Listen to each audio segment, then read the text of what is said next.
సామర్లకోట పట్టణ ప్రజలకు మంచినీటిని అందించే బొంబాయి చెరువు మరియు మంచినీటిని శుభ్రపరిచే ఫిల్టర్ బెడ్లను గురువారం మధ్యాహ్నం 12 గంటల సమయంలో సామర్లకోట మున్సిపల్ కమిషనర్ వాటర్ ట్యాంకుల వద్ద గల సిబ్బందితో కలిపి పరిశీలించారు. బొంబాయి చెరువులోని నీరు మరీ పచ్చగా ఉండటంతో ఈ యొక్క నీటిని పలుమార్లు ఫిల్టరైజేషన్ చేసి తగు మోతాదులో క్లోరినేషన్ కలపడం ద్వారా నీటిని చాలా వరకు ఫిల్టర్ చేయడం జరుగుతుందన్నారు. ప్రతిరోజు ఇక్కడకు వచ్చి చెరువు నీటిని ఫిల్టర్ బెడ్లను పరిశీలించడం జరుగుతుంది.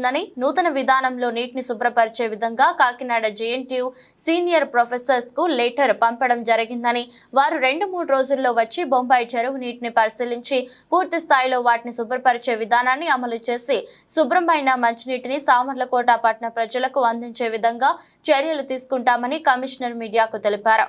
కుళాయిల ద్వారా వచ్చేటువంటి నీటిని కాచి వడపోసి చల్లార్చిన తర్వాత తాగాలని సూచించారు. ఈ యొక్క పర్సనల్ లో మున్సిపల్ సిబ్బంది శ్రీనివాస్, ఇతర సిబ్బంది పాల్గొన్నారు.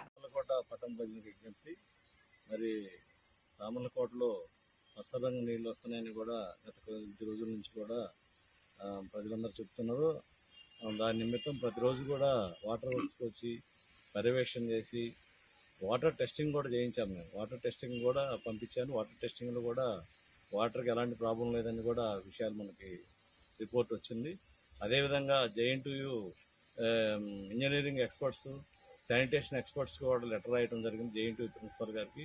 వాళ్ళు కూడా ఈరోజు రేపటిలో కూడా వచ్చి ఈ చెరువును పరిశీలించమని తెలిపి ఉన్నాము.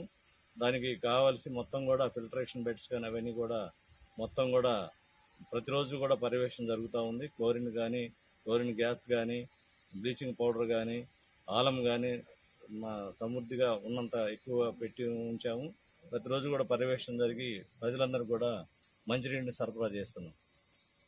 గమనించి ఈ నీటిని కాచి చల్లార్చి వడబోసుకొని తాగవలసిందిగా కోరుతున్నాం.